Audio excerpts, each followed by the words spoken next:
I just finished a book that made me rethink my entire perspective on time and getting things done as someone who really likes to get things done.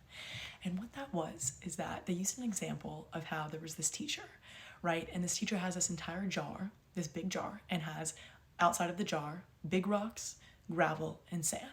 And says, okay, I want you all students to fit all of this in here. And of course the students are trying, they're trying the sand first and then the gravel and then the rocks. And of course it doesn't fit and they're trying different combinations and of course it doesn't fit. And the teacher is like, okay, guys, let me show you how it's done. They take the jar and then they put the big things first and then the gravel and then the sand. And this book uses that as an example of how typical time management is explained.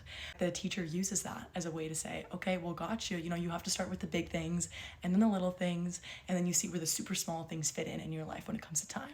But the reality of the situation is that you will have so many more rocks, so much more gravel than you could ever fit in the jar. And that was a turning point for me when it came to how I viewed time, as I realized that I had so many big rocks that I could never fit in the jar, and my need to control my time was never gonna happen. And I was never gonna not feel overwhelmed just because of how many big rocks I had. So since then, I've done a lot of thinking about what is important in my life and what I want to keep in my life, and that has made me feel a lot less overwhelmed. So if you're feeling less overwhelmed, look at your rocks. How many big rocks do you have? Think about it.